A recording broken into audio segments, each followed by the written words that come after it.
Ladies and gentlemen, I am Andrew Natsios, the director of the Scowcroft Institute of International Affairs within the Bush School of Government. It is my pleasure to introduce an old friend of mine who I worked with 25 years ago, who's also a very good friend and colleague of Ambassador Napper, who has agreed to do the questions and answers after Ambassador Cohen speaks. So let me just introduce Ambassador Cohen now. Hank Cohen served for 38 years in the State Department as a career Foreign Service officer, where he served in 5 African countries and twice in France in senior assignments in Washington as well. His last position was as Assistant Secretary of State for African Affairs under President George H.W. Bush. He was ambassador to Senegal with a dual accreditation to Gambia from 1977 to 1980. During assignments in Washington, he also served as a special assistant to President Ronald Reagan from 1988 to 1989, Principal Deputy Assistant Secretary for Intelligence and Research in the State Department, and Principal Deputy Assistant Secretary for Personnel. He retired from the State Department in 1993. From 1994 to 1998, under contract with the World Bank, Ambassador Cohen was the senior advisor to the Global Coalition for Africa, an intergovernmental policy forum that works to achieve consensus between donor and African governments on economic policy. He sits on many boards. He has taught at the Paul Nitze School of Advanced International Studies at Johns Hopkins University in Washington, and he is the author of 2 books. In 2000, he published a book called Intervening in Africa, Superpower Peacemaking in a Troubled Continent. This a book won awards from the American Academy of Diplomacy. In 2015, he published a book on called The Mind of an African Strongman, which he's going to speak about this evening. Ambassador Cohen grew to know many first-generation African leaders such as Nelson Mandela of South Africa, a Libyan strongman Muammar Gaddafi, and Mobutu of Zaire. He has a political science degree from the City College of New York and a master's degree in international relations from American University. Hank, please. Thank you. Thank you very much, Andy, and I'm so happy to be here, having worked for 4 years very closely with President Bush, and I've never come to his library, and I'm so happy to be here now. I've seen him several times in Houston, but never here, so it's a distinct pleasure for me. Okay, now, before I start, I want to test your knowledge of Africa, okay? Oh, we have the map here. Who can tell me how much bigger Africa is than the United States? Who will take a guess? Yes, sir. How much? 4 times. Any other? 3? It's 3.5, so you were close. Okay, the second question. You know, virtually all of Africa was colonized by European powers from 1800 on till about 1960. Which countries in Africa were never colonized during this period? Ethiopia and Liberia, right. Ethiopia is over here, Liberia down here. Okay, one more question before I go. In 1800, when all of the colonization started, the U.S. was a blue water maritime power. Remember the shores of Tripoli? We were going out there to beat the Barbary pirates. Why didn't we have any colonies in Africa? Why didn't we go in and break off a few chunks and become imperial power? Can anyone estimate why? The British were doing it, the French were doing it, the Portuguese, the Spanish. No theories. Okay, did you hear about the Louisiana Purchase? Right. So, why go to Africa when you can go west, right? It's so much easier to colonize the West than to colonize Africa. Also, there were a significant number of U.S. missionaries going to Africa, and they reported back too much malaria. Africa is a white man's grave, they were saying. So that was a further reason to discourage having colonies in Africa. Okay, a little bit of historical perspective. The United States, after the Second World War, was very anti-colonial, and this was bipartisan. You had the conservative Republicans, the liberal Democrats. In fact, the two people who worked hardest on ending colonialism were John Foster Dulles, the conservative Secretary of State of President Eisenhower, and Eleanor Roosevelt, the widow of President Roosevelt, very liberal lady. And they worked together at the San Francisco Conference that established the UN, and later at lots of UN meetings. Drumbeat, no more colonialism, no more colonialism. And John Foster Dulles was quoted as saying, white people should not rule over colored people. So he had a strong feeling. The British and French, they were not happy because they said, we're just getting out of the Second World War. We need the colonies in order to, help us reconstruct. But they listened to the Americans, and they started preparation around the early 50s. Now, the U.S. also had to prepare. And I've looked in the files, and I've seen National Security Council meetings chaired by President Eisenhower saying, what are we going to do about Africa? There's going to be about 40 countries becoming independent. And they made some very significant decisions. First of all, they said, no Cold War in Africa. The Cold War was really hot in those days. It was really, I was in the Army, and I was facing Russian tanks across the Fulda Gap. I remember, it was a very tense moment. But Eisenhower said, no Cold War. These people are just becoming independent. We're not going to ask them to be the pro-West or pro-East. Secondly, we're going to treat them as sovereign nations with dignity. We're going to have an embassy in every country, and no matter how small they are or how big, we're going to really treat them as sovereign nations. And thirdly, we will not criticize them if we think they're making mistakes. Okay. Now, as a young diplomat just starting, I liked that. I thought that was terrific. So I decided to specialize in Africa in my career. And I went off to Uganda in 1962. I saw the flag coming down, the British flag coming down. The Duchess of Kent was there, and the Uganda flag went up. It was great excitement. And in addition, we started pouring in a lot of what is known as overseas development assistance, foreign aid. The place was swarming with Americans of different skills, education, health, infrastructure, maternal and child health, you name it. It was just swarming, and they came in there really gung-ho. We're going to help Africa develop. Okay, so I was out there in 1962, and I was only there about 6 months. I said, something's wrong here. Here we are pushing development, and the African leadership doesn't have the same priorities as we do. They're saying, oh, sure, come on in, and we'll take all the help you can give us. But they were not concentrating on that. They were concentrating on other things. They were concentrating, first of all, staying in power, maintaining the sovereignty of their countries. After all, these were small, weak countries. They were worried, who's going to come in and try to take us over? And also take care of their particular ethnic group. Ethnicity is very big in most African countries.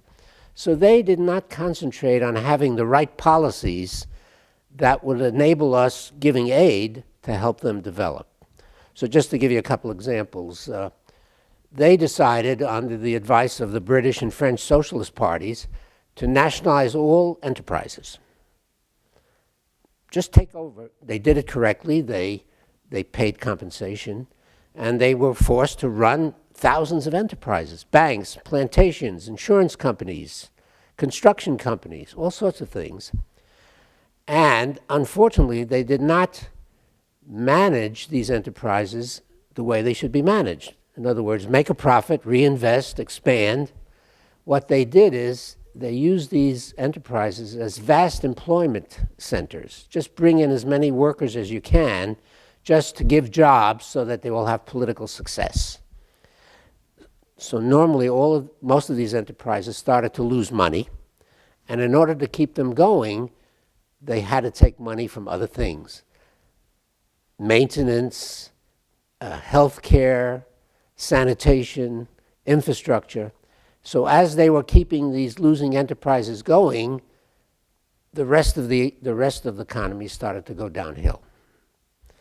And secondly, they decided that they inherited Western-style democracy, two-house parliament, elections, and they, after the first round of this, they said, this is not for us. Look at these Western countries. All they do is insult each other. Look at any parliament. Look at the Republicans and Democrats, what they say to each other. This is not African culture. We don't do that. We like consensus. We sit around the baobab tree and the village chief. We talk and talk and talk and talk. Finally, we reach consensus. Nobody insults anybody else.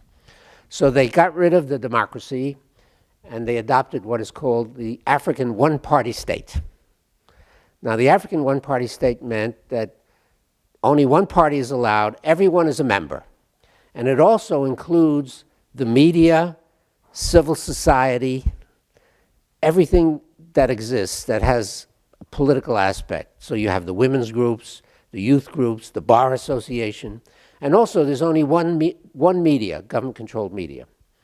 So they started out, and as you can imagine, this didn't go well, because anybody who tried to disagree was considered an enemy of the state. You had political prisoners. There was no dissent at all. And it became very authoritarian and also very corrupt, because there was no countervailing power to say, hey, stop stealing. And so Africa started out badly on the policy side. Fortunately, for a lot of African countries, they were making a lot of money between 1960 and 1975 because there was a commodities boom. Anything they were producing, like copper, cobalt, iron ore, ground nuts, palm oil, very high prices on the international market. So they were getting by with all their other mistakes. They were getting by with this money. And also they were using their commodities to borrow on commercial market and commercial banks. I remember the president of Citibank was interviewed in a press conference and said, you're lending all this money to African countries. Aren't you worried? Isn't it very risky? And the president of Citibank, his name was Walter Wriston at the time, he said, sovereign countries don't go bankrupt, so we can lend money. It's okay. Well, he got his lesson a little later. Okay, so in 1975 to 78, there was a big drop in commodity prices, just like we're seeing now. And a lot of countries were in debt. They couldn't repay their debts. And the situation really got bad. The standard of living in many African countries went way down. They had a negative economic growth of about 5% a year. It was really disastrous. And also remembering President Eisenhower's directive to us, the diplomats, do not criticize, do not criticize. And we saw this coming for many years, and I was out there in many countries, and I had to keep quiet, don't criticize. But when the thing got really bad around 1978, something had to be done. So we needed a bad cop to come in and tell the Africans, you guys are in deep trouble and you got to do something. Who do you think the bad cop was? The World Bank. World Bank and IMF, right. I remember when I was U.S. ambassador in Senegal in West Africa, which is right here, Senegal, going to restaurants and hotel lobbies and bars, I saw all these exotic-looking people here, people from Asia, South Asia, Indonesia, Europe, Africans, all types of people, and they said, we're from the World Bank, and we're going to fix these guys up. Okay, so what did they do? When you see a television commercial sometimes, is your credit card debt too much for you to handle? Well, call this 800 number, and we'll fix you up. Well, this is exactly what the World Bank did. They said, we can take care of all your commercial debt, and this is what we'll do. will pay off all your commercial debt, and your reimbursement to the World Bank will be 1% with a 10-year grace period. Now, for me, that's free money. That's really free money. But in order to get that, you have to sign this document. And it says everything that you will do in order to reform your economies, known as bitter medicine. And every African country signed on. Nobody refused because they were desperate. They needed World Bank money. So thanks to the World Bank, between 1980 and the year 1995, 2000, most African countries went from 5% negative economic growth to 3%, 4% growth, positive growth, which was enough to keep their heads above water, but it really had nothing to do with sustainable development. It was just, floating along. Okay, so at that point, I was working in the World Bank, and we were saying, what does Africa have to do to really be like the Southeast Asian tigers, growing at 12, 15% a year? What can we do what ideas can we give? So we then started floating ideas of good governance, the rule of law.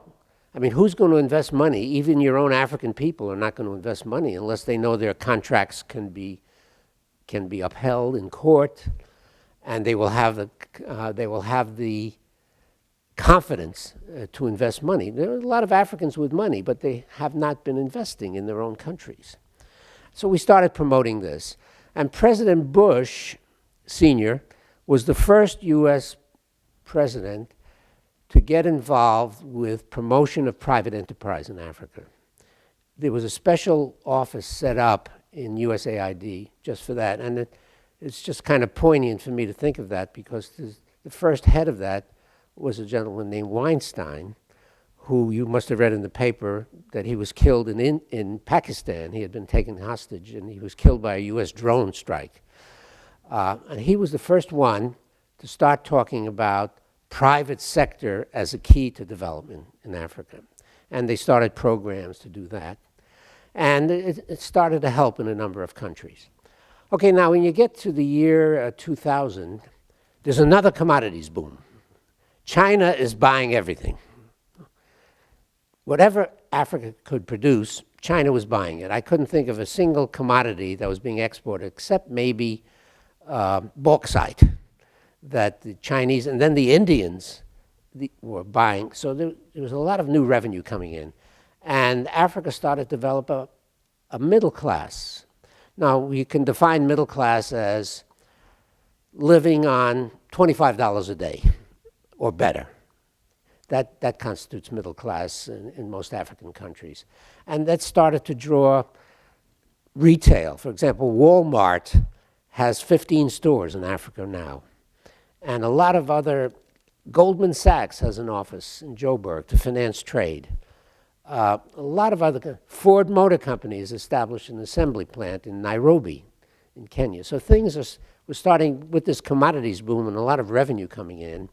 Things have started to get exciting in Africa. That's why you've seen articles a year ago in the Wall Street Journal or the Economist magazine, Financial Times, Africa rising. Africa's really coming up. They're starting to make money now, and things are getting better.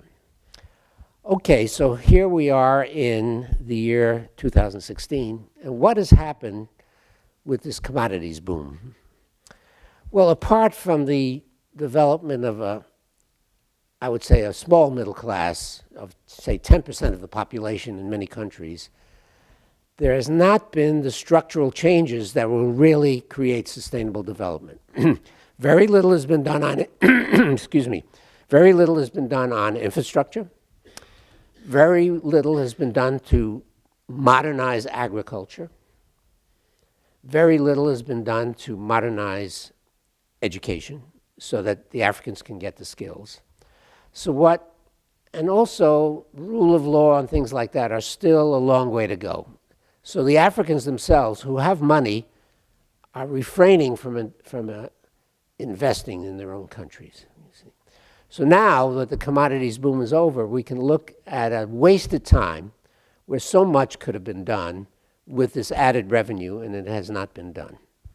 Okay, now if we come to some other administration initiatives, after President Bush started his Promote Private Investment initiative, President Clinton signed into law a bill that is called AGOA, Africa Growth and Opportunity Act, that says to the Africans, if you can make things, we'll bring it into the United States duty-free.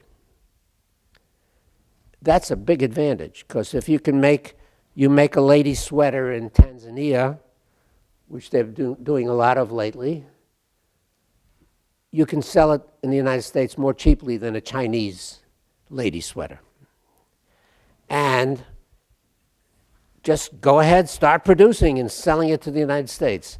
Well, that had a modicum of success, because the big problem is who's going to invest in these factories that will produce these apparel unless they have confidence that they will be well treated legally and get fair treatment. So you have a few countries that have taken advantage of this, like Tanzania, Madagascar, the little country of Lesotho here, Kenya to a certain extent, and South Africa.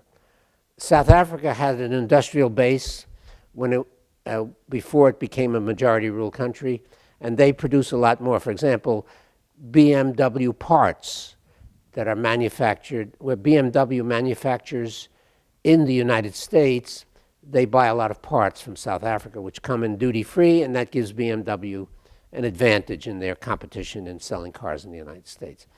But generally speaking, it's not accomplished very much, because the basic problem is who's going to invest in Africa, because they don't have confidence in their investments.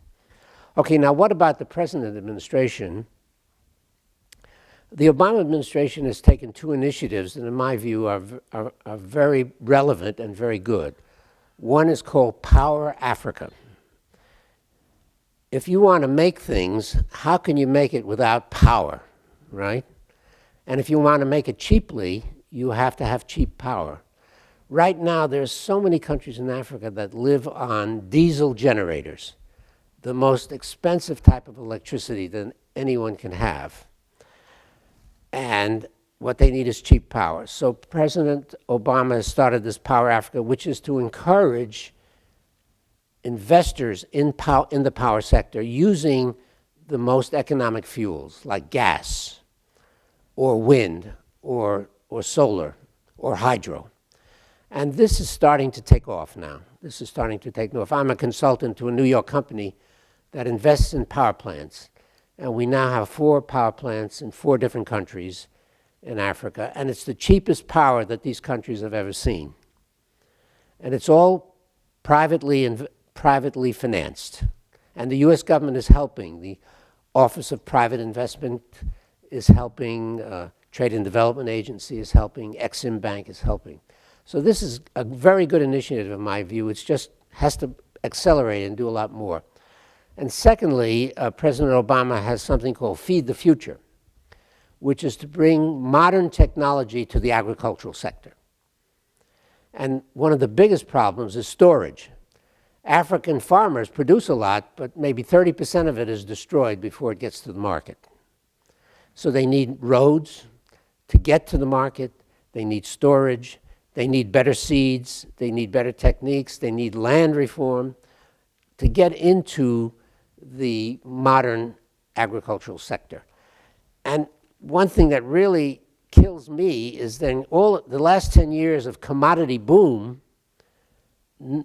most of the money earned from the commodity boom was to buy food to bring it into Africa, which is ridiculous. Africa has vast areas of arable land that has not been irrigated, is not even being used, and it's clearly a great potential for agriculture. So I think the U.S. policy right now is really on the right track.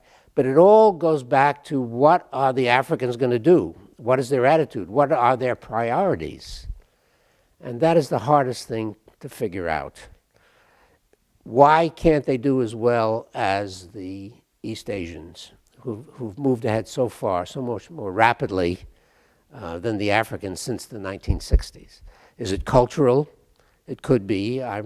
There's a good book that was published by a Harvard professor. Who was the one who wrote about civilizations? Sam Huntington.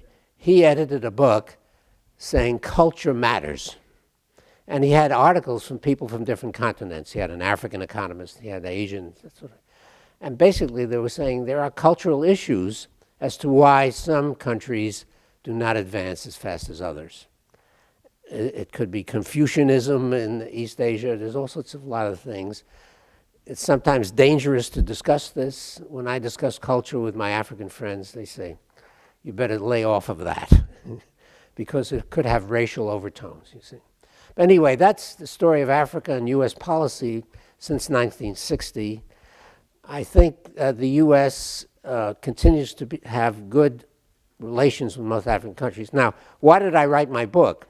My book was a series of conversations that I've had with African heads of state, mainly from the first and second generations. I figured that by letting them talk, it explained to us why Africa is going in the direction it is going.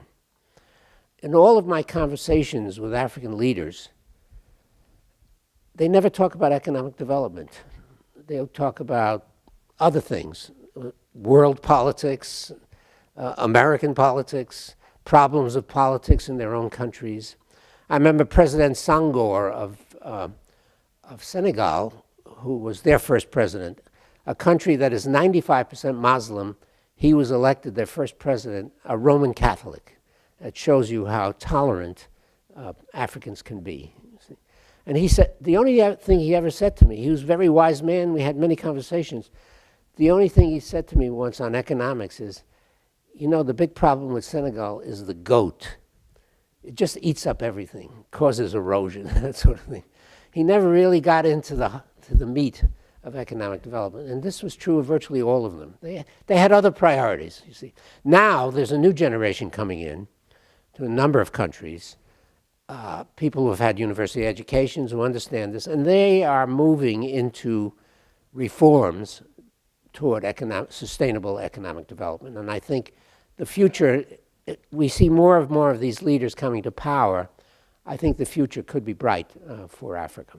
And finally, you know, with the world population going from 7 billion now to 9 billion in 2050, we're going to need Africa. We're going to need all that arable land that is not being used now. We're going to need some of their rivers that are flowing all year round because they're on both sides of the equator. So my message is, don't give up on Africa, as difficult as it has been.